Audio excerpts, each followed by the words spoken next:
اعوذ باللہ من الشیطان الرجیم بسم اللہ الرحمن الرحیم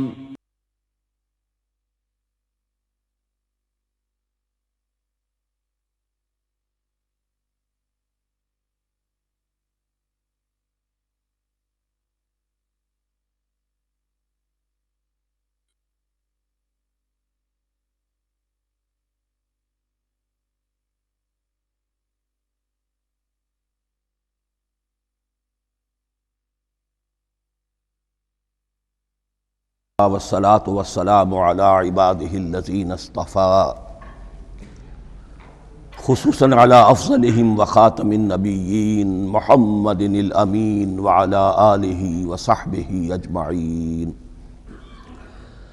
اما بعد فاعوذ بالله من الشيطان الرجيم. بسم الله الرحمن الرحيم. الحمد لله رب العالمين الرحمن الرحيم مالك يوم الدين إياك نعبد وإياك نستعين اهدنا الصراط المستقيم صراط الذين أنعمت عليهم غير المغضوب عليهم ولا الضالين آمين. رب اشرح لي صدري ويسر لي امري واحلل عقدة من لساني يفقهوا قولي. اللهم ربنا الهمنا رشدنا واعذنا من شرور انفسنا. اللهم ارنا الحق حقا وارزقنا اتباعه وارنا الباطل باطلا وارزقنا اجتنابه. اللهم ربنا يسر لنا امورنا كلها واتمم لنا بالخير وتقبل منا فإنك خير المتقبلين. آمین یا رب العالمین. ابھی میں نے سورہ فاتحہ کی تلاوت کی ہے اور آپ نے سماعت فرمائی.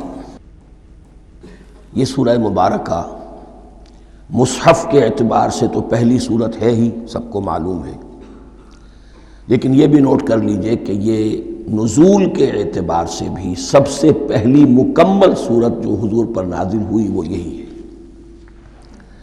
اس سے قبل متفرق آیات نازل ہوئیں، 5 آیتیں سورہ علق کے آغاز میں، کچھ آیتیں سورہ قلم یا سورہ نون کے آغاز میں، کچھ آیتیں سورہ مزمل کی ابتدا کی، کچھ آیتیں سورہ مدثر کے آغاز کی. 5ویں وحی تقریباً اس پر اجماع ہے کہ یہ سورۃ الفاتحہ کی ہے اور یہ مکمل صورت ہے جو حضور پر نازل ہوئی. سورۃ الفاتحہ کے معنی ہوئے افتتاحی صورت. فتح یفتح کے معنی ہے کھولنا، مفتاح کنجی کو کہتے ہیں، چابی کو. تو یہ اوپننگ سورہ آف دی قرآن، قرآن حکیم کی افتتاحی صورت. ویسے جیسا کہ میں تعارف قرآن کے ضمن میں عرض کر چکا ہوں، عربوں کا یہ مزاج تھا کہ جس چیز سے انہیں خصوصی محبت ہوتی تھی اس کے بہت سے نام رکھتے تھے. اس کے بھی بہت سے نام ہیں. سورۃ الفاتحہ سب سے عام ہے، لیکن الکافیہ، الشافیہ، ام القرآن، اساس القرآن، کم سے کم یہ 4 نام تو میں سمجھتا ہوں کہ ہر مسلمان کو مزید معلوم ہونے چاہیے، اور بھی بہت سے نام. اس سورہ مبارکہ کی بالاتفاق و بالاجماع 7 آیتیں ہیں، اگرچہ ان کی ترتیب میں کچھ اختلاف ہے. ایک رائے یہ ہے، اور یہ رائے امام شافعی کی بھی ہے اور بصرہ کے جو قراء تھے ان کی بھی ہے، کہ آیت بسم اللہ بھی سورہ فاتحہ میں شامل ہے، اس کا جز ہے. وہ اس کو شامل کر کے پھر 7 آیتیں بناتے ہیں. تو آخری جنہیں ہم 2 آیتیں سمجھتے ہیں، صراط الذین انعمت علیہم غیر المغضوب علیہم ولا الضالین، وہ ان کے نزدیک ایک آیت ہے. تو گویا کہ نتیجہ یہ نکلا کہ آیتوں کی تعداد 7 ہی رہتی ہے. امام ابو حنیفہ رحمۃ اللہ علیہ کا موقف اور کوفے کے جو قراء تھے ان کا بھی موقف یہ ہے کہ آیت بسم اللہ نہ سورہ فاتحہ کا جز ہے نہ کسی اور سورت کا جز ہے، سوائے ایک مقام پر جہاں حضرت سلیمان علیہ السلام کا خط جو ہے نقل ہوا ہے، جو انہوں نے ملکہ سبا کو لکھا تھا انہو من سلیمان و انہو بسم اللہ الرحمن الرحیم۔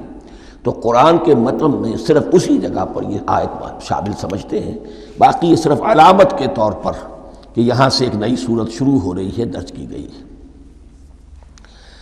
اس سورہ مبارکہ کو الصلاح قرار دیا گیا ایک حدیث میں، اس کا جو اسلوب ہے وہ دعا کا ہے، اور دعا کے ساتھ اس کی جو مناسبت ہے، اور پھر اسی کی وجہ سے ہماری نماز کا یہ جزو لا ینفک بنا دیا گیا۔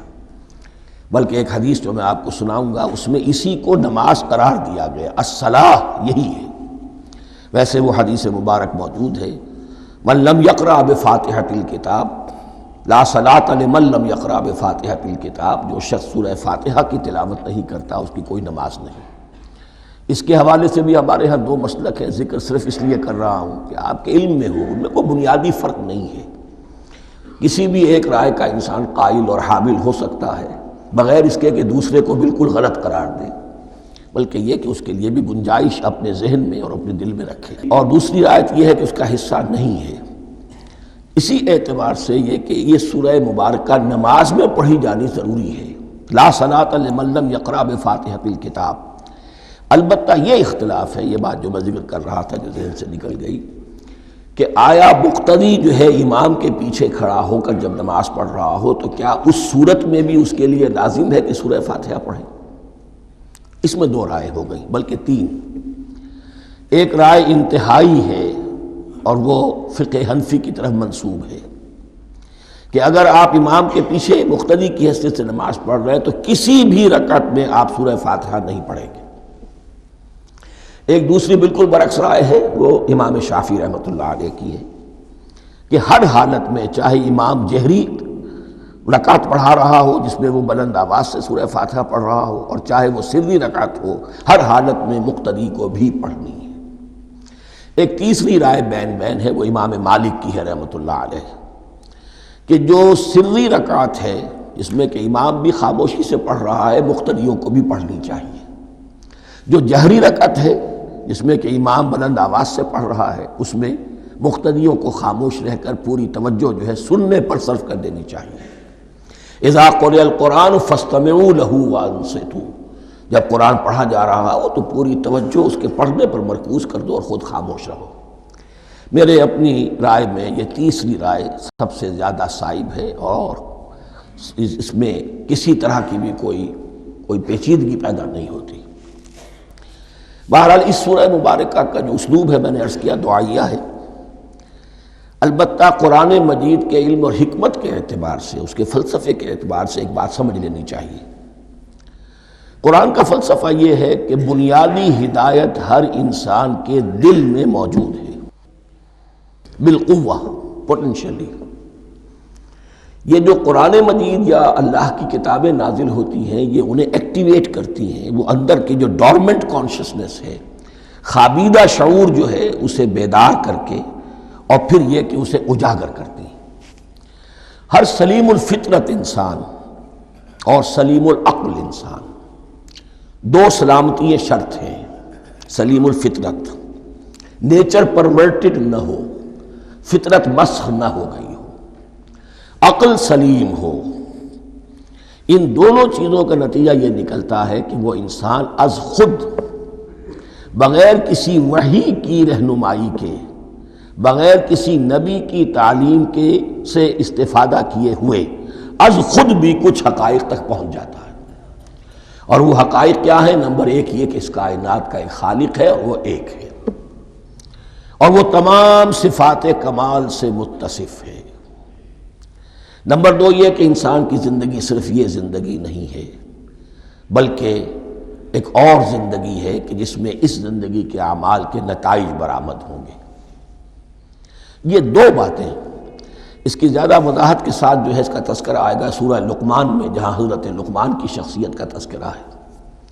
لیکن یہاں صرف یہ بات سمجھ لیجئے کہ قرآن کا فلسفہ یہ ہے کہ ہر انسان میں، ہر فرد نوع بشر میں جو اپنی ولادت کے وقت مسلم ہوتا ہے، حضور کی حدیث ہے کل مولود یولد علی الفطرہ ابواہ یحودانہ او ینصرانہ او یمجسانہ، ہر بچہ نوع انسانی کا فطرت اسلام پر پیدا ہوتا ہے، وہ فطرت کے اندر وہ ہدایت ودیت ہے۔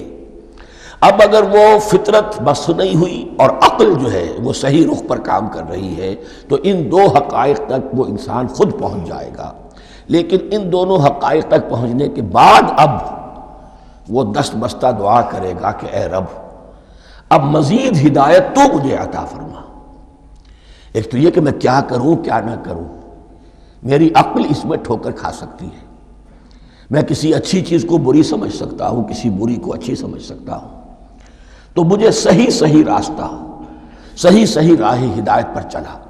یہ دعا ہے جو انسان کرتا ہے جبکہ وہ ایمان باللہ اور ایمان بالآخرہ تک خود پہنچ چکا ہوتا ہے، اور یہ سمجھتا ہے کہ صحیح زندگی کا رخ یہی ہے کہ جس رب کو میں نے پہچانا ہے کہ وہ اس کائنات کا خالق ہے اور مالک ہے اور رب ہے، میں اس کی بندگی کروں، اس کی اطاعت کروں، اس کا حکم مانوں، اس کے راستے پر چلوں۔ لیکن وہ راستہ کون سا ہے؟ اس کے لیے پھر دست بدعا ہوتا ہے کہ پروردگار تو میری رہنمائی فرما۔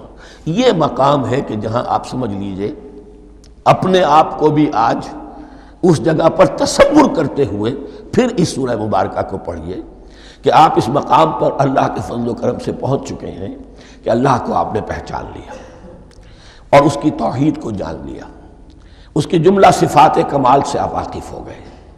آپ یہ بھی جان گئے کہ مر کر اس کے حضور میں حاضر ہونا ہے اور وہ حساب کتاب لے گا۔ پھر آپ نے یہ عہد بھی کر لیا کہ اب زندگی گزارنی ہے اس رب کی بندگی میں، اسی کی فرما برداری میں۔ اب یہاں کھڑے ہو کر آپ پوچھتے ہیں کہ اللہ مجھے وہ تفصیلی ہدایت عطا فرما، ایسا نہ ہو کہ کبھی میں کسی راستے پر چلتا ہوا کسی پگڈنڈی پر مڑ جاؤں اور وہ تھوڑی سی جو ڈیوییشن ہو میرے راستے کی وہ میری عاقبت کو برباد کر دے۔ یک لحظہ غافل گشتم و صد سال راہم دور شد، اس لیے کہ ہوتا یہی ہے سیدھے راستے سے ذرا سی کوئی پگڈنڈی جو ہے تھوڑے سے اینگل پر نکلی ہے، لیکن جب چلتے جائیں گے آپ تو جتنا آگے بڑھیں گے اس پر، اس راہ صراط مستقیم سے آپ اتنے ہی زیادہ دور ہوتے چلے جائیں گے۔ یہ ہے قرآن مجید کی حکمت اور فلسفے کے اعتبار سے اس سورہ مبارکہ کا مقام۔ اب آئیے ہم بسم اللہ کرتے ہیں۔ بسم اللہ الرحمن الرحیم، شروع کرتا ہوں میں اللہ کے نام سے جو رحمان اور رحیم ہے۔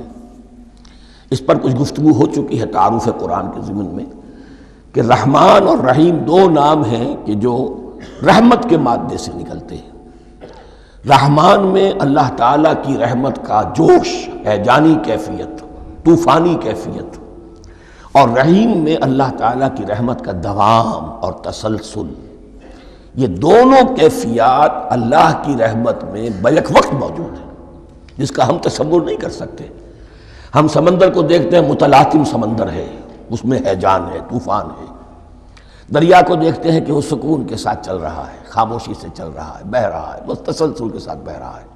ہم ان دونوں کیفیات کو علیحدہ علیحدہ دیکھتے ہیں تو ہمارا ذہن ان دونوں کو بیک وقت اس کا تصور نہیں کر سکتا، تخیل ممکن نہیں۔ لیکن اللہ کی رحمت کی یہ دونوں شانیں مستقلاً ہر وقت موجود ہیں، بیک وقت، اسی لیے ان دونوں کے درمیان کہیں حرف عطف نہیں آئے گا۔ بسم اللہ الرحمن الرحیم، الحمدللہ رب العالمین، کل حمد، اور حمد کو ذہن میں رکھ لیجئے، حمد مساوی ہے تعریف جمع شکر۔ عام طور پر ترجموں میں ایک لفظ لایا جاتا ہے، کل تعریف اللہ کے لیے، یہ کافی نہیں ہے۔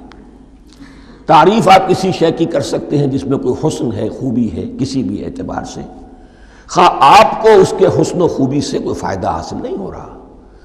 ایک پھول ہے، بہت خوبصورت ہے، بس ٹھیک ہے، خوبصورت ہے، آپ نے کہا، تعریف کر دی۔ شکر کرتے ہیں آپ اس شے کا جس سے آپ کو کوئی فائدہ پہنچا ہو، استفادہ ہوا ہو، آپ کی کوئی ضرورت پوری ہوئی ہو، آپ کی کوئی مشکل رفع ہوئی ہو۔ اور آپ دیکھیں گے کہ حمد میں یہ شکر کا پہلو غالب ہے۔ جتنی بھی دعائیں ہیں حضور سے منقول، شکر کے مقام پر وہاں حمد آتا ہے۔ بھوک لگی ہوئی تھی، کھانا کھایا، الحمدللہ الذی اطعمنی وسقانی۔ اب یہاں دیکھیے ترجمہ تعریف نہیں، شکر ہے اس اللہ کا جس نے مجھے کھلایا اور پلایا۔ آپ بیت الخلاء سے باہر آئے، نجاستیں آپ سے دور ہو گئیں، طبیعت میں انشراح ہوا، الحمدللہ الذی اذھب عنی الاذی وعافانی۔ وہ شکر ہے اس اللہ کا جس نے اذیت بخش چیزیں مجھ سے دور کر دیں اور مجھے عافیت بخشی۔ تو یہ الحمدللہ رب العالمین، اللہ تعالیٰ کا حسن و کمال اور حسن و جمال اپنی جگہ بھی اس انتہا کا ہے کہ جتنی تعریف اس کا حق ہے ہم کر ہی نہیں سکتے، لیکن اس کے احسانات اور انعامات ہم پر اتنے ہیں کہ ہم ان کو بھی گن نہیں سکتے، لہٰذا ایک ہی احصاء ہم نے کر دیا الف لام کے ساتھ، الحمدللہ رب العالمین، تمام تعریفیں اور کل شکر اللہ کے لیے ہیں کہ جو تمام جہانوں کا پروردگار ہے، رب ہے، مالک ہے۔ رب میں ایک مفہوم ہوتا ہے ربوبیت کا، اور اس میں مفہوم شامل ہوتا ہے تربیت کا، ربیانی صغیرہ، تو مالک ہونا اور تربیت دینا۔ آپ جس شے کے مالک ہوں گے آپ چاہیں گے اس میں بڑھوتری ہو، اس میں اضافہ ہو، وہ نشو و نما پائے، تو یہ دونوں چیزیں آپس میں ایک دوسرے کا جڑی ہوئی ہیں، پروردگار بھی اور مالک بھی۔ عام طور پر عربی میں رب کا لفظ مالک کے لیے آتا ہے، رب البیت، رب الدار، رب المال، تو مالک وہاں پر ظاہر بات ہے کہ اس سے مراد کیا ہے، مال والا، گھر والا، گھر کا مالک۔ تو کل شکر اور کل تعریف اس اللہ کے لیے ہے جو تمام جہانوں کا مالک بھی ہے اور پروردگار بھی ہے۔ الرحمن الرحیم، رحمان ہے اور رحیم ہے، اب دوبارہ اس کی میں وضاحت نہیں کروں گا۔ مالک یوم الدین، یوم دین کا مختار مطلق ہے۔ دین عربی زبان میں کہتے ہیں بدلے کو، دناہم کما دانو کما تدینو تو دانو، یہ کہاوت ہے، جیسے اردو میں ہم کہتے ہیں جیسا کرو گے ویسا بھرو گے، کما تدینو تو دانو، تو یہ ہے بدلہ، اس کا بنیادی مفہوم جو ہے وہ بدلہ ہے۔ تو بدلے کا ایک دن ہے جس دن فیصلہ ہوگا کہ کون کیا کما کر لایا ہے اور اسے کیا بدلہ ملنا چاہیے۔ آیا اس کا برائیوں کا پلڑا بھاری ہے کہ اسے سزا ملنی چاہیے، یا اس کی حسنات اور نیکیوں کا پلڑا بھاری ہے کہ اسے جزا ملنی چاہیے، اس کا انعام اور اکرام کے ساتھ معاملہ کیا جانا چاہیے، وہ ایک دن ہے، اسے ہم یوم القیامہ کہتے ہیں۔ اور لیکن اصل بات جو یہاں کہی گئی، یعنی ایک جملے میں تین باتوں کا اعتراف ہو رہا ہے۔ بعث بعد الموت، ایک دن آئے گا کہ ہم مرنے کے بعد تمام انسان اٹھا لیے جائیں گے، پھر حساب و کتاب، پھر اللہ کے ہاں حاضری ہوگی اور حساب کتاب ہوگا، اور تیسرے یہ کہ اس حساب کتاب کے دن کا مختار مطلق اللہ ہے، یعنی کسی اور کو اپنے ذہن میں سہارا بنا کر آپ زندگی گزاریں کہ وہ مجھے چھڑا لے گا، یا وہ ہستی جو ہے اتنی زوردار ہے کہ وہ مجھے بچا لے گی، اس سے اپنے دل کو، اپنے ذہن کو بالکل پاک کر لیجئے۔ مالک یوم الدین، ایک دوسری جگہ پر قرآن میں آیا ہے، اس روز کوئی پکارنے والا پکارے گا، لمن الملک اليوم للہ الواحد القہار، آج کے دن کس کا اختیار مطلق ہے؟ اور پھر کہا جائے گا اللہ کے لیے، الواحد قہار، جو پوری طرح چھایا ہوا ہے، مستولی ہے۔ تو مالک یوم الدین، جو جزا و سزا کے دن کا مالک ہے۔ اب یہاں سے کلام ایک رخ بدل رہا ہے، ابھی تک تو یہ غائبانہ انداز میں کلام ہو رہا ہے، اللہ سے خطاب نہیں آیا اس میں ابھی۔ الحمدللہ رب العالمین الرحمن الرحیم مالک یوم الدین، اب خطاب ہے، ایاک نعبد و ایاک نستعین، ہم صرف تیری ہی بندگی کرتے ہیں اور کریں گے، اور ہم صرف تجھ ہی سے مدد مانگتے ہیں اور مانگیں گے۔ یہ ترجمہ میں کیوں کر رہا ہوں کہ یہ فعل مضارع ہے، عربی زبان میں فعل مضارع حال اور مستقبل دونوں کو کور کرتا ہے۔ ایاک کا جو ہے مفعول فاعلی جو ہے، مفعول جو ہے اس میں ضمیر مفعولی، اسے پہلے لا کر حشر کا مضمون پیدا ہو گیا۔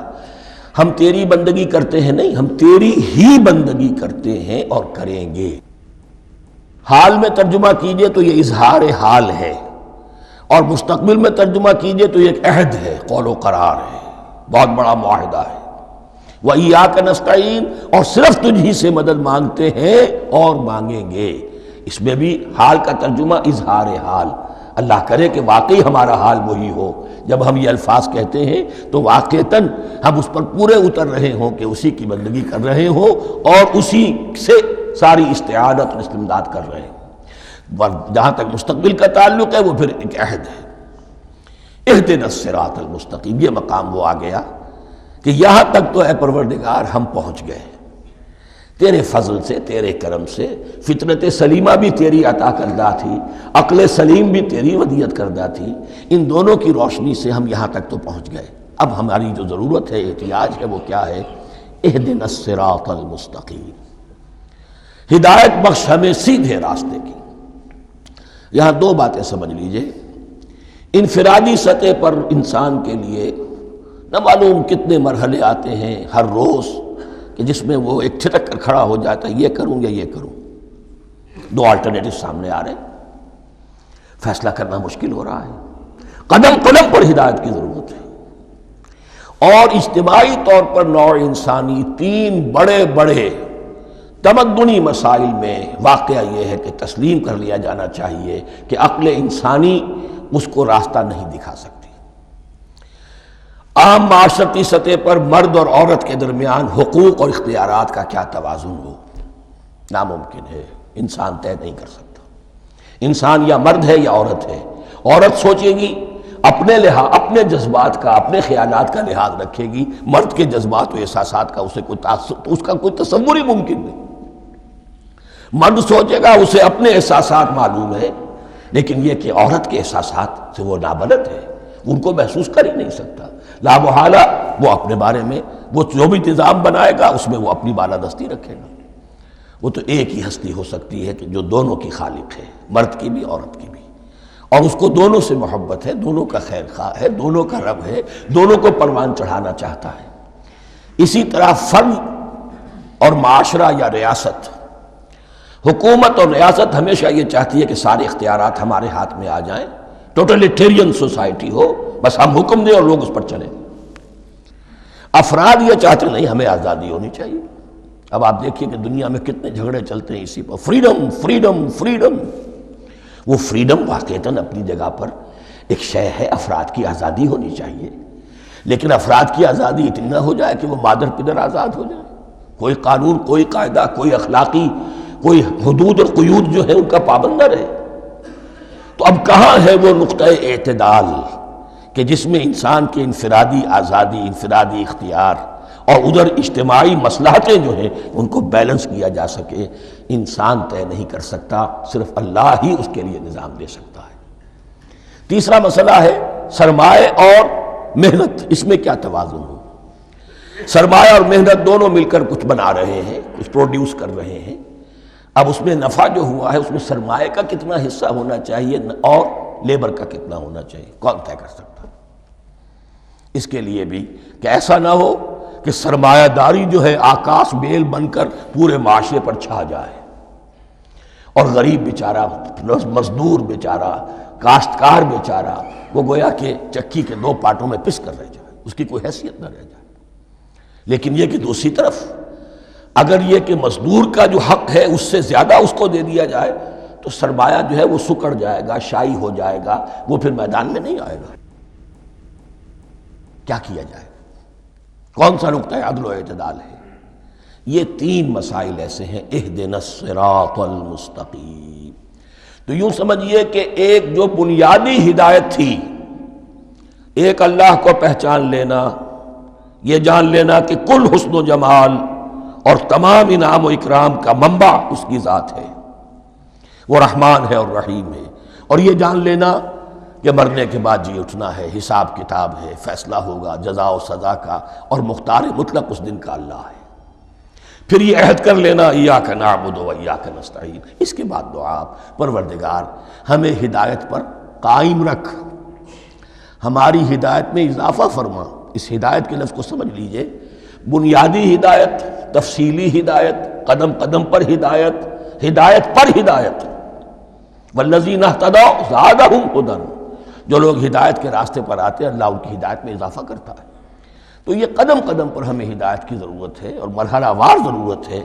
ہدایت اس کو بھی کہتے ہیں کہ کسی نے آپ سے کوئی پتہ پوچھا، آپ نے کہا ادھر جانا، پھر دوسری گلی میں مڑنا، پھر جانا دو تین لائٹیں چلے جانا، پھر مڑنا، وغیرہ وغیرہ، یہ بھی ہدایت ہے۔ نظری طور پر آپ نے بتایا ہے۔ ایک ہدایت یہ ہوئی کہ بھائی میں چلتا ہوں آپ کے ساتھ، میں آپ کو وہاں تک پہنچا دوں گا تاکہ آپ کو دقت نہ ہو، آپ نے منزل تک پہنچا دیا۔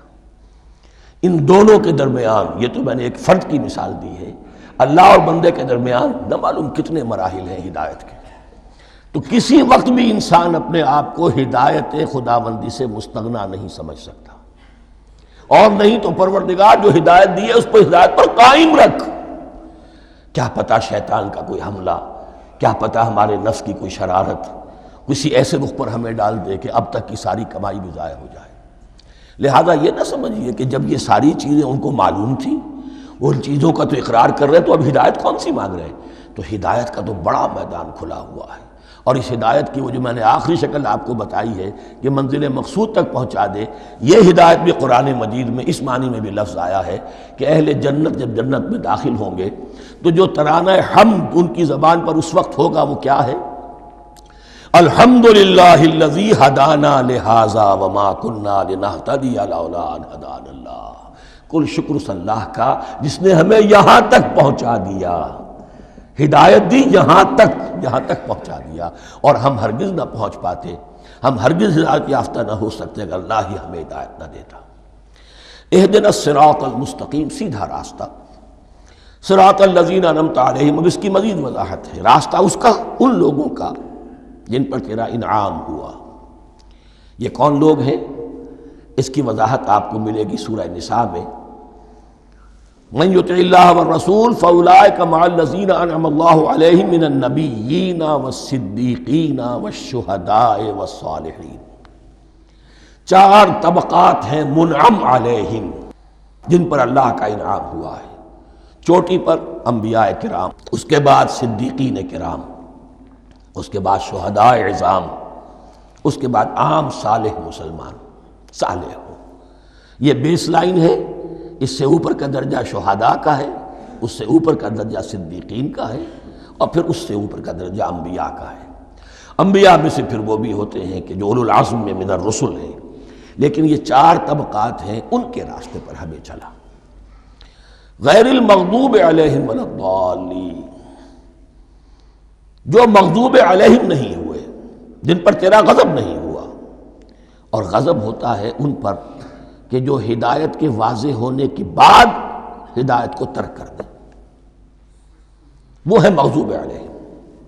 جنہیں ہدایت مل گئی ہو، ہدایت کو پہچان لیا ہو، پھر اپنی شرارت نفس کی وجہ سے، اپنی نفسانیت کی وجہ سے، اپنے تکبر کی وجہ سے، اپنے حسد کی وجہ سے وہ اس حق کو رد کر دیں، اس کو ترک کر دیں، ان پر اللہ کا غضب آتا ہے۔ اور اس میں اس کی بہت بڑی مثال تاریخ کے اعتبار سے یہودی ہیں۔ اللہ نے انہیں ہدایت دی، کتابیں عطا کی، تورات، انجیل، زبور، سینکڑوں نبی ان میں مبعوث کیے، 1400 برس تک نبوت کا تار ٹوٹا ہی نہیں، مسلسل۔ ابتدا میں بھی 2 نبی، موسیٰ اور ہارون، اور اختتام پر بھی 2 نبی، عیسیٰ اور یحییٰ علیہ السلام، اور ان کے مابین کوئی لمحہ نہیں آیا ہے تاریخ بنی اسرائیل میں جبکہ کوئی نہ کوئی نبی موجود نہ ہو۔ لیکن انہوں نے اپنی شرارت نفس کی وجہ سے ہدایت تورات سے بھی منہ موڑا، اور پھر سب سے بڑی بات یہ کہ ہدایت محمدی سے، ہدایت قرآنی سے بھی صلی اللہ علیہ وسلم منہ موڑا، وہ ہے مغضوب علیہم ولا الضالین، اور نہ ہی گمراہ ہوئے۔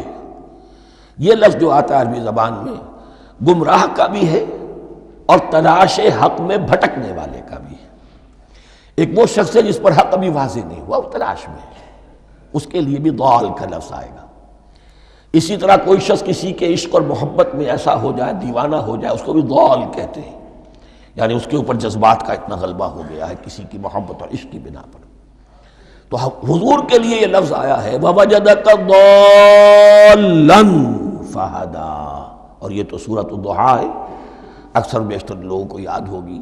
تو یہ جو ضال کا لفظ ہے اس میں سمجھ لیجئے ضروری نہیں ہے کہ وہ گمراہ ہو، بلکہ وہ بھی کہ جو ابھی راہ ہدایت کی طلب میں، اس کے حصول کے لیے اس کی تلاش میں کوشاں ہیں، اور وہ بھی کہ جو کسی مغالطے کی وجہ سے حق سے منحرف ہو جائے۔ یہ بھی جان لیجئے کہ ایک ہے بدنیتی، تکبر، حسد، حق کو جان کر پہچان کر رد کر دینا یا چھوڑ دینا یا ترک کر دینا، ایک ہے کسی غلطی میں، کسی جذبات کے اندر آ کر، کسی غلو کے اندر مبتلا ہو کر اور حق سے منحرف ہو جانا۔ اس کی جو سب سے بڑی مثال ہے وہ نصارہ ہے، عیسائی ہے۔ حضرت مسیح کو انہوں نے مانا لیکن غلو کیا، یہ لفظ آئے گا آگے، لا تغلو فی دینکم، اپنے دین میں غلو نہ کرو۔ جیسے ہمارے ہاں بھی بعض لوگ ہیں جو حضور صلی اللہ علیہ وسلم کی تعریف میں، حضور صلی اللہ علیہ وسلم کے ساتھ اپنی محبت کے اظہار میں غلو کر جاتے ہیں، یہ انتہا درجے کو ہو گیا تھا حضرت مسیح علیہ السلام کے ماننے والوں میں، اور اس کی بنا پر انہوں نے تثلیث کا عقیدہ ایجاد کر لیا اور حضرت مسیح علیہ السلام کو اللہ کا بیٹا بنا دیا۔ تو اس کی سب سے بڑی مثال ضالین کی اس اعتبار سے کہ ہدایت پانے کے بعد کسی بدنیتی سے نہیں بلکہ کسی اچھے جذبے میں غلو کی وجہ سے، رسول سے محبت کرنا تو اچھا جذبہ ہے، لیکن یہ محبت بھی ایک حد میں رہنی چاہیے۔ غلو کرے گی تو ظاہر بات ہے کہ اس کے بعد وہ گمراہی کی طرف لے جائے گی۔ تو یہ ہے اس سورہ مبارکہ کا ترجمہ، اور اس کے بعد آخر میں آمین کہنا یہ مسنون بھی ہے، کہنا چاہیے۔ البتہ اختلاف یہاں بھی صرف اتنا ہے کہ نماز میں جب آپ امام کے ساتھ ہیں، وہ اگر جہری قرات کر رہا ہے تو آیا اس کے بعد آپ کو بھی بالجہر کہنا ہے آمین یا نہیں کہنا، یہ اختلاف ہے، ان میں کوئی فرق واقع نہیں ہوتا۔ یہ چیز متفق علیہ کہ کہنا ہے آمین، بلکہ یہ آمین تو یہودیوں میں ہے، یہ آمین جو ہے یہ عیسائیوں میں بھی ہے۔ ان کی بھی جو پریئرز لارڈس پریئر ہے اس کے بعد آمین، وہ آمین کہتے ہیں، وہ فرق وہ لفظ ایک ہی ہے، اس لیے کہ عبرانی زبان اور عربی زبان یا تو ہم یہ کہہ سکتے ہیں کہ دونوں بہنیں ہیں، کوئی ایک مشترک زبان تھی ان کی ماں جس کی یہ دو بیٹیاں ہیں، اور یا یہ کہنا پڑے گا کہ عربی زبان کی ماں جو ہے وہ عبرانی زبان ہے۔ بہرحال بڑا قریبی رشتہ عربی کا اور عبرانی کا ہے، اس اعتبار سے وہ آمین۔ اب آپ کو معلوم ہے ہم السلام علیکم وہ کہتے ہیں، وہ سلام کہتے ہیں، فرق کیا ہے؟ وہ تو تلفظ کا فرق ہے۔ اسی طریقے سے اور بہت سے الفاظ ہیں، میں بعد میں بتا۔ اب میں اس سورہ مبارکہ کے بارے میں خاص حدیث آپ کو سنانا چاہتا ہوں، اور اسی سے در حقیقت جو امام ابو حنیفہ کا موقف ہے رحمۃ اللہ علیہ، اس کی حقانیت مزید مبرہن ہو جائے گی۔ یعنی کیا کہ آیت بسم اللہ سورہ فاتحہ کا جز نہیں ہے۔ سورہ فاتحہ الحمدللہ رب العالمین سے شروع ہوتی ہے۔ وہ میں آپ کو بتانا بھول گیا کہ جن کے نزدیک یہ سورت کا جز ہے وہ پھر جہری قرات میں بسم اللہ الرحمن بھی بلند آواز سے کہیں گے، اور جن کے نزدیک یہ سورہ فاتحہ کا جز نہیں ہے وہ نہیں کہیں گے، وہ الحمدللہ رب العالمین سے قرات کریں گے۔ تو کوئی فرق نہیں ہے بنیادی۔ یہ حدیث جو ہے یہ مسلم شریف میں ہے اور حدیث قدسی ہے۔ اس کے راوی حضرت ابو ہریرہ ہیں رضی اللہ تعالی عنہ، اور اس حدیث نے اس سورت کے مضامین کا نہایت عمدہ تجزیہ کر دیا ہے۔ حدیث کے الفاظ سن لیجئے، قسمت الصلاۃ بینی و بین عبدی نصفین۔ اللہ تعالیٰ فرما رہے ہیں، حدیث قدسی ہے، میں نے نماز کو، صلاۃ کو اپنے اور اپنے بندے کے درمیان آدھا آدھا تقسیم کر لیا۔ فنصفها لی ونصفها لعبدی، اس کا نصف جو ہے وہ میرے لیے ہے اور نصف جو ہے وہ میرے بندے کے لیے ہے۔ وَلِعَبْدِي مَا سَأَلَ، اور جو میرے بندے نے مانگا میں اسے دوں گا، میرا وعدہ ہے یا میں نے اسے دیا۔ اس کے بعد اس کی تفصیل آتی ہے، اذا قال العبد، جب بندہ کہتا ہے الحمدللہ رب العالمین، قال اللہ حمدنی عبدی، جب بندہ کہتا ہے الحمدللہ رب العالمین، اللہ فرماتا ہے میرے بندے نے میری حمد کی۔ وَإِذَا قَالَ الرَّحْمَنُ الرَّحِيمُ قَالَ اللَّهُ اثْنَى عَلَيَّ عَبْدِي، جب بندہ کہتا ہے الرحمن الرحیم، اللہ فرماتا ہے میرے بندے نے میری ثنا کی۔ وَإِذَا قَالَ مَالِكِ يَوْمِ الدِّينِ قَالَ اللَّهُ تَعَالَى مَجَّدَنِي عَبْدِي، میرے بندے نے میری تمجید بیان کی، میری بزرگی بیان کی۔ اب یہ تین آیتیں ہو گئیں، تینوں میں اللہ کی حمد ہے، ثنا ہے، تمجید ہے۔ یہ تین آیتیں خالص اللہ کے لیے ہو گئیں۔ اب چوتھی آیت آئی، ایاک نعبد و ایاک نستعین۔ اس کے بارے میں جب بندہ کہتا ہے اذا قال العبد ایاک نعبد و ایاک نستعین، قال اللہ تعالی ھذا ما بینی و بین عبدی ولعبدی ما سأل، یہ میرے اور میرے بندے کے درمیان ہے۔ یہ تو یوں سمجھیے کہ یہ گرہ لگ گئی ہے میرے اور میرے بندے کے مابین۔ اس نے مجھ سے قول و قرار کیا ہے، اس نے میری بندگی کا اعتراف کیا ہے، اس نے تسلیم کیا ہے کہ میری ہی بندگی کرتا ہے اور کرے گا، اور مجھ سے مدد چاہیے ہے۔ ھذا ما بینی و بین عبدی، یہ معاہدہ ہے، معاہدہ دو فریقوں کے مابین ہوتا، یہ میرے اور میرے بندے کے مابین ہے۔ وَلِعَبْدِي مَا سَأَلَ، اور میں نے اپنے بندے کو دیا جو اس نے مانگا، وہ میری مدد چاہتا ہے، میری مدد اس کے شامل حال رہے گی۔ فَإِذَا قَالَ، اور جب بندہ کہتا ہے اهْدِنَا الصِّرَاطَ الْمُسْتَقِيمَ صِرَاطَ الَّذِينَ أَنْعَمْتَ عَلَيْهِمْ غَيْرِ الْمَغْضُوبِ عَلَيْهِمْ وَلَا الضَّالِّينَ قال اللہ تعالی هذا لعبدی ولعبدی ما سأل، یہ تین آیتیں یہ میرے بندے کے لیے اهدنا الصراط المستقیم، اسی صراط مستقیم کی وضاحت ہے مثبت، صراط الذین انعمت علیہم اسی صراط المستقیم کی وضاحت ہے منفی انداز میں غیر المغضوب علیہم ولا الضالین، یہ سب میرے بندے کے لیے ہے اور میں نے اپنے بندے کو دیا جو اس نے مانگا۔ اس کو میں نے ایک مرتبہ یہ ترازو کی شکل میں اس کو لکھوایا تھا، دیکھیے یہ ایاک نعبد و ایاک نستعین، یہ ہے وہ ترازی کی وہ ڈنڈ، واو جو ہے ایاک نعبد و ایاک نستعین، واو جو ہے گویا کہ وہ مٹھ ہے جس سے کہ ترازو کو پکڑا جاتا ہے۔ ادھر ایک پلڑا ہے جس کی تین آیتیں ہیں، الحمدللہ رب العالمین الرحمن الرحیم مالک یوم الدین، اس کا نتیجہ کیا نکلا؟ ایاک نعبد۔ آپ نے شاید یہ سنا بھی ہو، ایک بہت ہی عمدہ قرات کا جو ریکارڈ ہے قاری عبدالباسط عبدالصمد کا، وہ یہیں سے چل کر سورہ فاتحہ کی قرات کر کے ایاک نعبد پر آ کر رکتا ہے، الحمدللہ رب العالمین الرحمن الرحیم مالک یوم الدین ایاک نعبد، گویا کہ یہاں یہ صورت بالکل ہاف ہو گئی ہے، تین آیتوں میں اللہ کی حمد ہے، ثنا ہے، تمجید ہے، جس کا نتیجہ ہم تیری ہی بندگی کرتے ہیں، تیری ہی اطاعت کریں گے۔ لیکن اب اس کے بعد سوال ایاک نستعین، اسی کی جو استعانت کیا درکار ہے ہمیں؟ ہدایت، ہدایت سب سے بڑی استعانت ہے، ہدایت ہی تو سب سے بڑی مدد ہے۔ اهدنا الصراط المستقیم صراط الذین انعمت علیہم غیر المغضوب علیہم ولا الضالین، یہ ایاک نستعین کے حق کے ساتھ یہ تین آیتیں آ گئیں، اهدنا الصراط المستقیم صراط الذین انعمت علیہم غیر المغضوب علیہم ولا الضالین، قسمت الصلاۃ بینی و بین عبدی نصفین فنصفها لی ونصفها لعبدی ولعبدی ما سأل۔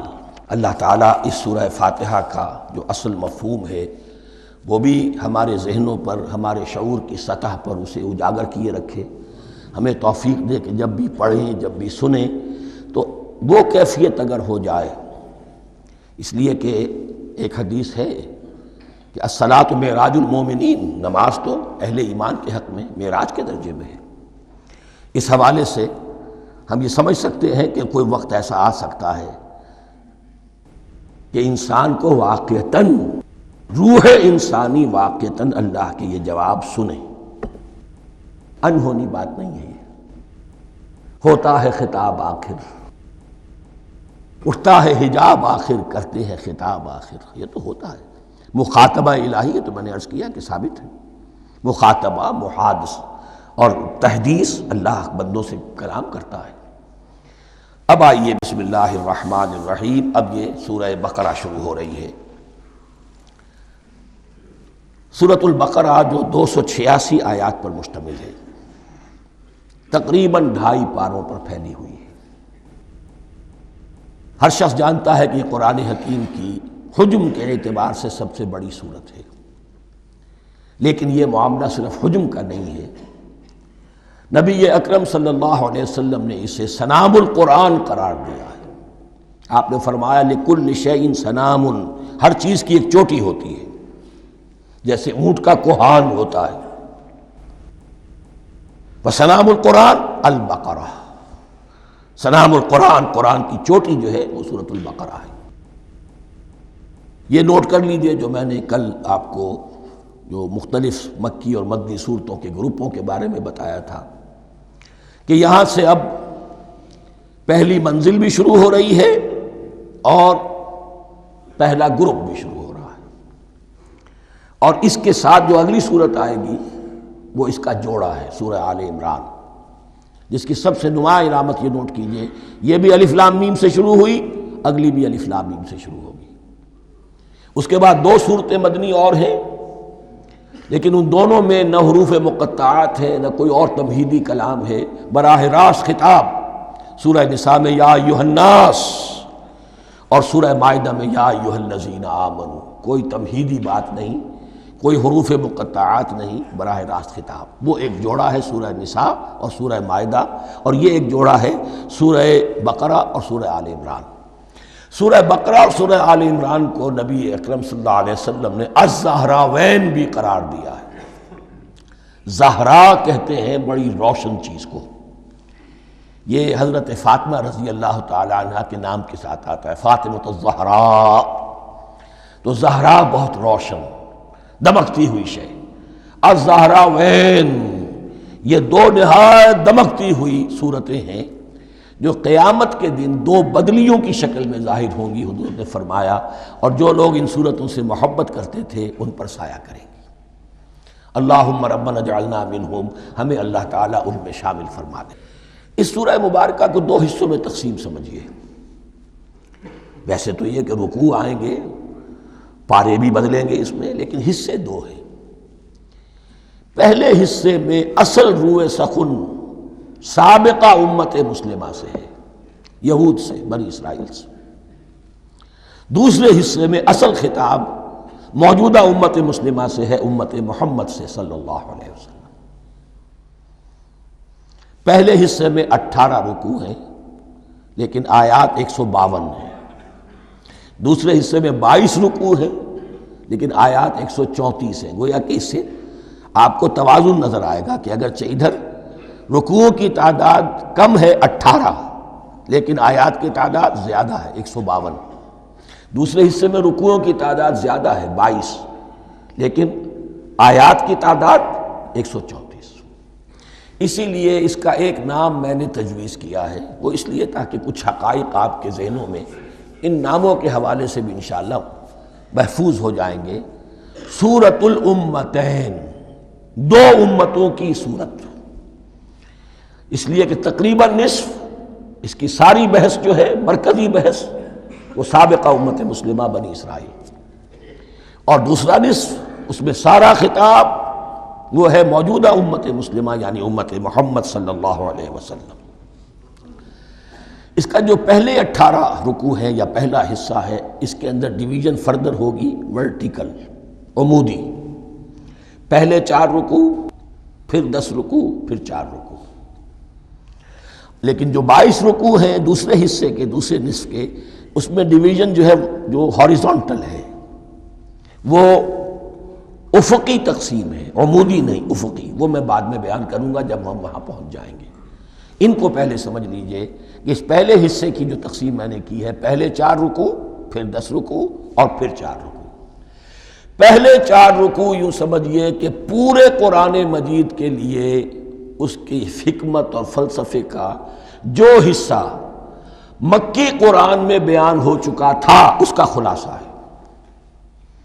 جب یہ صورت نازل ہو رہی ہے تو یہ تو مدینہ میں حضور تشریف لا چکے ہیں، 12-13 سال جو ہے گزر چکے ہیں، اور ان 12-13 سالوں کے دوران 2/3 قرآن نازل ہو چکا ہے۔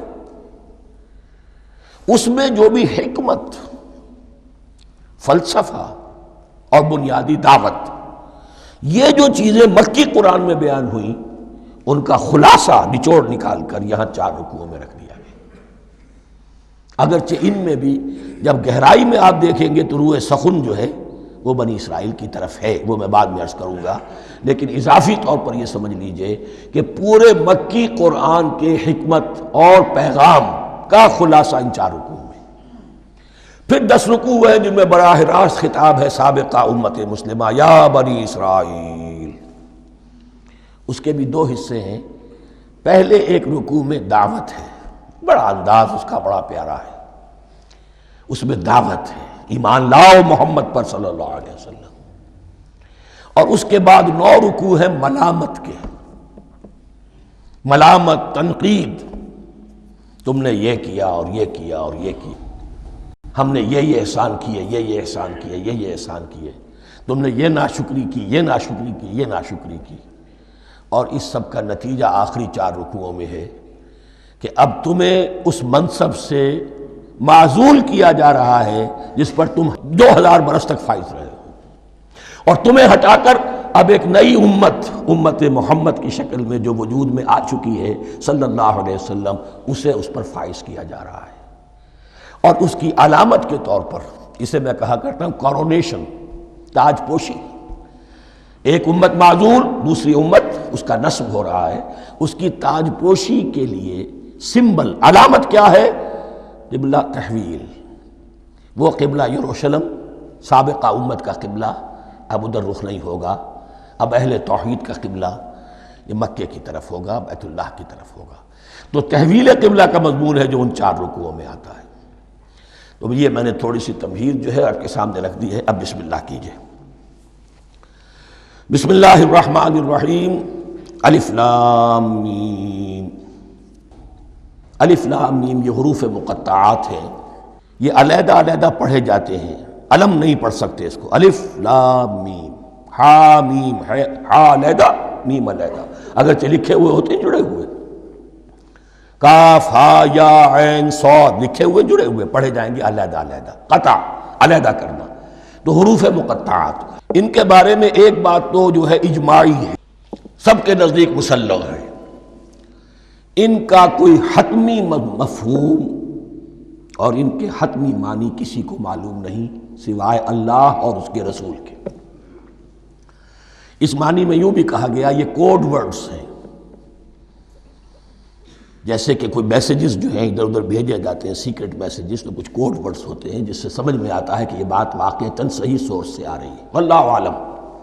لیکن اس کا کوئی مفہوم اور اس کے معنی جو ہیں وہ اتفاق اس پر ہے، اگرچہ بعض حضرات نے کچھ اپنی سی کوشش کی ہے، کچھ مفہوم جو ہے بنانے کی، وہ اپنی جگہ پر ہے، لیکن یہ کہ کسی حضرت عبداللہ ابن عباس رضی اللہ تعالی عنہما نے بعض ایسی کوششیں کی ہیں، لیکن ان کی رائے کو بھی ان کی ذاتی رائے سمجھا گیا ہے، امت نے اسے قبول نہیں کیا۔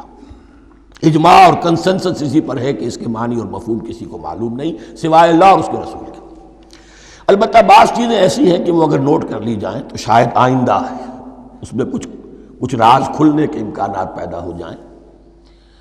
دیکھیے عربی زبان کے جو الفابیٹس ہیں ان کی تعداد 29 ہے یا 28 ہے، میں بتا چکا ہوں۔ الف اور حمزہ کو ایک سمجھے تو 28 ورنہ 29۔ پہلی بات یہ نوٹ کیجئے، قرآن حکیم کی 114 سورتوں میں سے 29 سورتوں میں ان کے شروع میں یہ حروف مقطعات آئے ہیں۔ دوسری بات یہ کہ اس میں 28 کا نصف کیجئے تو 14 استعمال ہوئے، 14 نہیں استعمال ہوئے، بالکل آدھی تعداد استعمال ہوئی ہے۔ تیسرے یہ کہ جو شروع اور آخر اور درمیان 3 حصوں میں تقسیم کر دیجئے آپ، 9 9 9 پنواڑی 27، ایک طرف 10 رہ جائیں گے۔ پہلے حصے میں سے بہت کم حروف لیے گئے، بہت کم، آخری حصے کے تقریباً تمام حروف ہیں تقریباً۔ درمیانی حصہ وہ ہے کہ جس میں آپ نے دیکھا ہے کہ عربی میں جوڑوں کی شکل میں ہے، صاد ضاد، فرق کیا ہے نقطے کا، سین شین فرق کیا ہے نقطوں کا، را زا فرق کیا ہے نقطے کا۔ تو جو بھی نقطے والا لفظ ہے وہ نہیں لیا گیا، اور جو بغیر نقطے کے غیر منقوط ہے وہ لیا گیا۔ پھر اس میں 3 صورتیں ہیں جن میں ایک ایک حرف آیا ہے، سورہ قاف، سورہ نون، سورہ صاد۔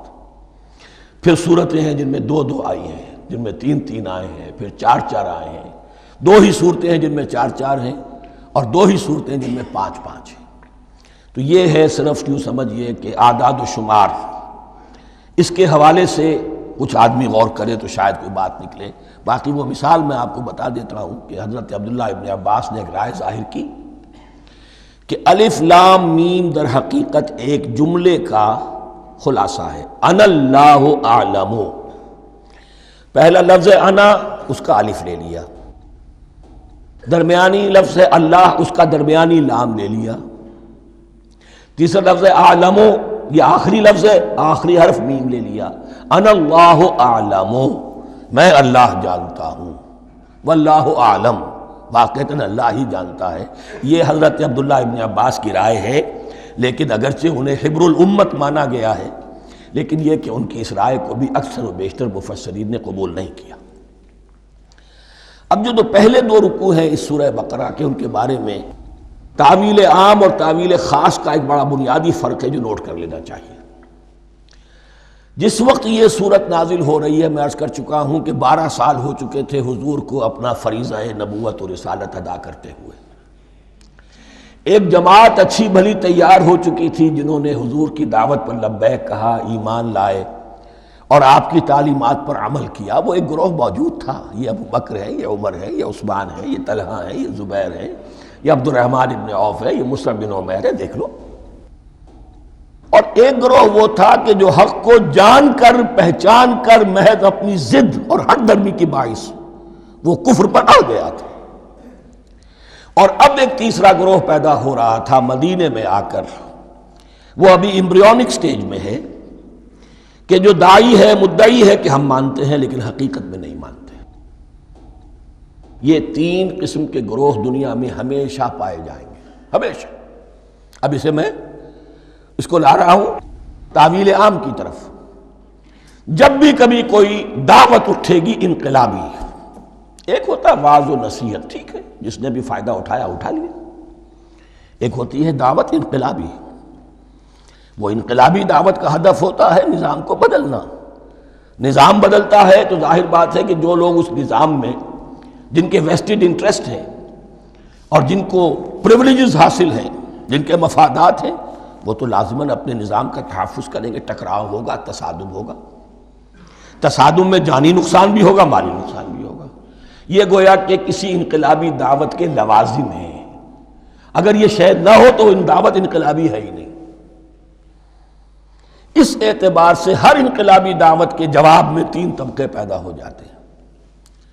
ایک وہ کہ جو اس دعوت کو قبول کرتے ہیں دیانت کے ساتھ، خلوص کے ساتھ، اخلاص کے ساتھ، اور پھر پوری جواں مردی کا ثبوت دیتے ہیں، ہر چہ بعد آباد، اب جو آئے سو آئے، جان دینی پڑے حاضر ہیں، مال دینا پڑے حاضر ہیں، کوئی تکلیف آئے، کوئی مشقت آئے، کوئی مصیبت آئے، کوئی قربانی کرے، حاضر۔ جب پکارا گیا، واپس نہیں پھیرا کوئی فرمان جنوں کا، اور تنہا نہیں لوٹی کبھی آواز جرس کی۔ خیریت جاں راحت تن صحت داماں، سب بھول گئیں مصلحتیں اہل ہوس کی۔ ایک وہ لوگ ہوتے ہیں، ایک وہ لوگ ہوتے ہیں کہ جو اڑ جاتے ہیں ضد پر، ہٹ درمی پر، ماننے کے باوجود، جاننے کے باوجود کہ بات تو ٹھیک ہے جو کہہ رہے ہیں، کیسے مان لیں؟ ہماری سیادت، ہماری چودراہٹ، ہمارے مفادات، ہمارے یہ ساری چیزیں ان سب کے اوپر زد پڑ رہی ہے۔ یہ لوگ اڑ جاتے ہیں، اور پھر کوئی دعوت، کوئی نصیحت، کوئی مزید افہام و تفہیم ان کے حق میں مفید نہیں ہوتی۔ اس لیے کہ صحیح بات ہے جو کہتے ہیں کہ سوتے کو تو جگایا جا سکتا ہے، جاگتے کو کیسے جگائیں؟ کوئی سویا ہوا ہے تو آپ اسے جگا دیں گے، جو جاگا ہوا ہے لیکن وہ بنا ہوا ہے، وہ اٹھنے کو تیار ہی نہیں ہے، تو آپ کیسے اٹھا دیں گے اس کو؟ تو جو لوگ جان بوجھ کر حق کو پہچان کر رد کر دیتے ہیں، پھر ان کے حق میں کوئی دعوت، کوئی نصیحت، کوئی تبلیغ، کوئی انذار، کوئی تبشیر مفید نہیں ہوتی۔ تیسرا درجہ ایسے لوگوں کا ہوتا ہے جو یا تو شروع میں آتے ہی شرارت کے ارادے سے، کوئی مصلحت ہے جس کی وجہ سے اس دعوت کو قبول کر لیا، کوئی ذاتی منفعت ہے جس کے لیے قبول کر لیا، یا یہ کہ شروع میں تو اخلاص کے ساتھ آتے ہیں لیکن جب قربانی دینے کا وقت آتا ہے تو ان کے اندر سیرت و کردار کی وہ مضبوطی نہیں ہوتی کہ ہر چہ بعد آباد، یہ نہیں ہوتی۔ وہ پھر ڈگمگاتے رہتے ہیں، کبھی کچھ چلے پھر کہیں ٹھٹک کر رہ گئے، پھر کہیں کچھ چلے پھر ٹھٹک کر رہ گئے۔ یہ تیسرا طبقہ ہے کہ جو کہتا ہے، دعوی مدعی ہے کہ ہم نے مانا ہے، قبول کیا ہے، بات ٹھیک ہے، کچھ تھوڑا بہت چلتے بھی ہیں، لیکن جہاں مشکل آئی ٹھٹک کر کھڑے ہو گئے، اوندھے منہ گر پڑے۔ یہ تیسرا طبقہ ہے۔ اس کے لیے لفظ ہمارے ہاں منافقین بھی ہے، لیکن اس رکوع میں آ کر، ابھی ان 4 رکوعوں میں نہیں بلکہ سورہ بقرہ میں مکمل میں بھی کہیں نفاق کا لفظ نہیں آیا ہے، اس لیے کہ اسے مرض سے تعبیر کیا گیا۔ یہ مرض ہے ایک، اور اس مرض کے ذریعے سے لوگوں کے اندر جو ہے وہ ایک نفاق کا بیج پڑ رہا ہے، جو ظاہر ہوگا تو منافقت پوری کی پوری کھل کر سامنے آ جائے گی۔ روگ ہے انسانی شخصیت کا، اس حوالے سے وہ تیسری، اور یہ چونکہ اہم ترین حصہ تھا، اور یہ مرض اب شروع ہو رہا تھا، مدینے میں، مکے میں نہیں تھا، لہذا زیادہ تفصیل سے اس کے بارے میں گفتگو ہوئی۔ اب ان 2 رکنوں کا سلسلے وار مطالعہ انشاءاللہ اس دوسری نشست میں کریں گے۔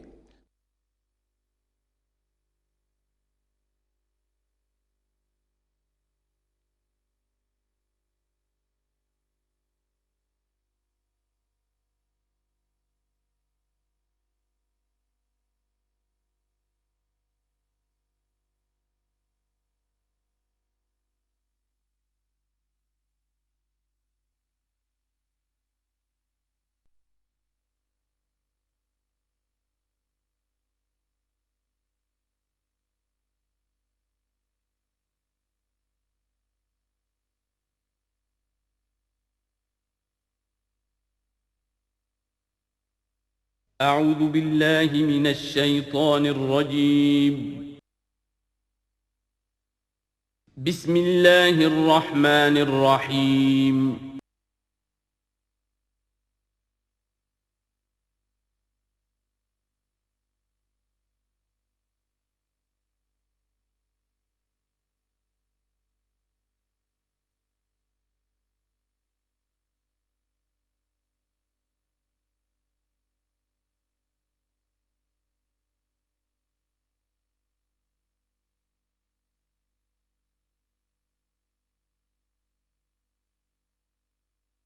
اعوذ باللہ من الشیطان الرجیم بسم اللہ الرحمن الرحیم الف لام میم ذالک الکتاب لا ریب فیہ صدق اللہ العظیم۔ الف لام میم حروف مقطعات ہیں جن کے بارے میں عرض کر چکا ہوں۔ ذالک الکتاب لا ریب فیہ، یہ وہ کتاب ہے اس میں کوئی شک نہیں۔ الکتاب اس لیے کہا گیا ہے کہ قرآن مجید کی پیشین گوئیاں اور خوشخبریاں سابقہ کتابوں میں موجود تھیں، اور چونکہ اس سورہ مبارکہ میں اصل خطاب کا رخ جو ہے وہ ہے سابقہ امت مسلمہ کی طرف، تو ذالک کتاب نہیں کہا گیا، ذالک کتاب لا ریب فیہ نہیں، ذالک الکتاب، یہ وہ کتاب ہے، کتاب موعود ہے جس کی پیشین گوئیاں تورات اور انجیل میں موجود تھیں۔ لا ریب فیہ، اس میں کوئی شک نہیں۔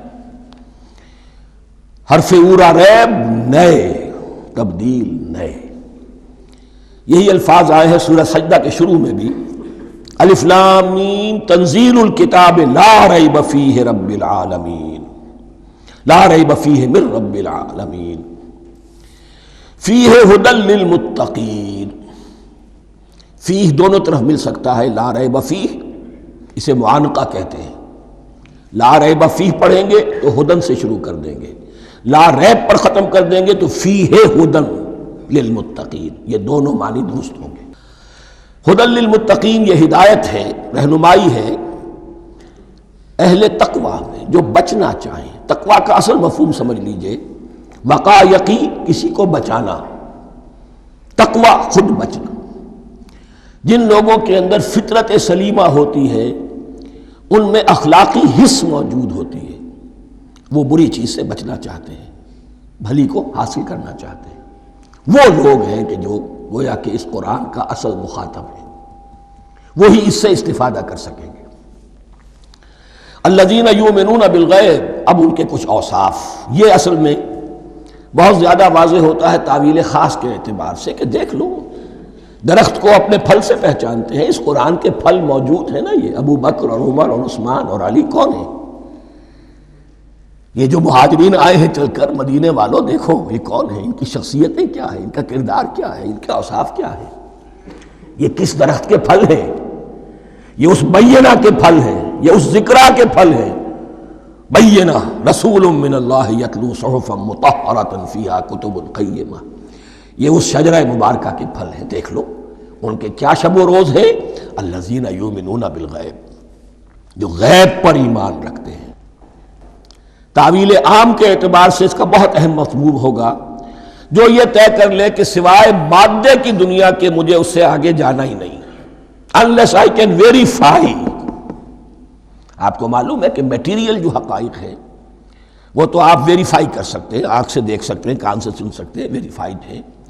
جو یہ سمجھ لے گا کہ اس کے بیونڈ کچھ نہیں ہے، اس کے لیے قرآن میں کوئی ہدایت نہیں۔ ہدایت قرآنی کا نقطہ آغاز یہ ہے کہ انسان یہ سمجھ لے کہ جو اصل حقیقت ہے وہ مستور ہے، نگاہوں سے چھپی ہوئی ہے، سامنے جو کچھ نظر آ رہا ہے۔ ایک انگلستان کے بہت بڑے فلسفی کی کتاب کا عنوان ہے appearance and reality, reality and appearance, Bradley کی کتاب۔ اپیئرنس جو کچھ نظر آ رہا ہے یہ حقیقت نہیں، حقیقت اس کے پیچھے ہے۔ اور کنفیوشس کا ایک جملہ ہے جو بہت بڑا حکیم اور فلسفی تھا، چین کا بہت بڑا حکیم اور فلسفی، اور ہو سکتا ہے کہ نبی ہو، واللہ عالم، ہم کہہ نہیں سکتے۔ اس کی تعلیم بڑی اخلاقی تعلیم ہے، اور اس کا جملہ سنیے، یہ یؤمنون بالغیب کی اس سے زیادہ صحیح تشریح ممکن نہیں۔ There are certain things, there's no real, there's nothing more real than what cannot be seen, and there's nothing more certain than what cannot be heard. وہ حقائق جو آنکھوں سے نہیں دیکھے جا سکتے اور کانوں سے نہیں سنے جا سکتے، ان سے زیادہ یقینی اور واقعی حقائق اور کوئی نہیں. There's nothing more real than what cannot be seen, and there's nothing more certain than what cannot be heard. الذین یؤمنون بالغیب ویقیمون الصلاۃ، نماز قائم کرتے ہیں، ومما رزقناہم ينفقون، اور جو کچھ ہم نے انہیں دیا ہے اس میں سے خرچ کرتے ہیں، خیر میں، بھلائی میں، نیکی میں، ابناء نو کی حاجات کو رفع کرنے میں، لوگوں کی تکلیفیں دور کرنے میں، خود اللہ کے لیے، اللہ کی رضا جوئی کے لیے، اللہ کو قرض حسنہ دیتے ہوئے. والذین یؤمنون بما انزل الیک وما انزل من قبلک، اور وہ کہ جو ایمان رکھتے ہیں اس پر بھی جو آپ پر نازل کیا گیا ہے محمد صلی اللہ علیہ وسلم، اور اس پر بھی کہ جو آپ سے پہلے نازل کیا گیا. یہ بہت اہم الفاظ ہیں، اس لیے کہ عام طور پر آج کل ہمارے ہاں یہ خیال پھیلا ہوا ہے کہ یہ تورات اور انجیل کے پڑھنے کا کوئی فائدہ نہیں، کوئی ضرورت نہیں. کوئی ضرورت نہیں کی حد تک تو شاید بات صحیح ہو، لیکن کوئی فائدہ نہیں، یہ بالکل غلط ہے. یہ ابتدا ہے قرآن کی، اور کس قدر اہتمام کے ساتھ کہا جا رہا ہے. ایمان صرف قرآن پر نہیں، اس پر بھی کہ جو اس سے پہلے نازل کیا گیا. اور سورہ نساء کی آیت، اور سورہ نساء نازل ہوئی ہے کہیں جا کر سن 6 ہجری میں. یا ایھا الذین آمنوا آمنوا باللہ ورسولہ والکتاب الذی نزل علی رسولہ والکتاب الذی انزل من قبل. تو اس سے ایمان جو ہے تورات پر اور انجیل پر اور زبور پر اور صحف ابراہیم پر، اجمالی ایمان کی جو اہمیت ہے اس کو اچھی طرح سمجھ لیجیے. البتہ یہ ہے کہ چونکہ ہم سمجھتے ہیں اور جانتے ہیں کہ ان کتابوں میں تحریف ہو گئی ہے، لہذا ان کتابوں کی کوئی شے قرآن پر حجت نہیں ہوگی. جو چیز قرآن سے ٹکرائے گی ہم اس کو رد کر دیں گے. ان کتابوں کی کسی شے کو دلیل کے طور پر نہیں لائیں گے. لیکن جہاں قرآن مجید کی کسی بات کی نفی نہ ہو رہی ہو تو بہت سے حقائق ہمیں ان کتابوں ہی سے ملتے ہیں. انبیاء کے مابین جو زمانی ترتیب ہے، کرونالوجیکل آرڈر جو ہے، وہ تو ہمیں تورات سے ملتا ہے، قرآن میں تو نہیں. قرآن میں کبھی حضرت نوح کا ذکر بعد میں ہے، حضرت موسیٰ کا پہلے. وہاں تو کسی اور پہلو سے ترتیب آتی ہے، لیکن وہاں ہمیں تاریخ ملتی ہے ابراہیم کی، اسحاق کی، یعقوب کی، انبیاء بنی اسرائیل کی، موسیٰ کی، عیسیٰ کی، یہ ساری چیزیں.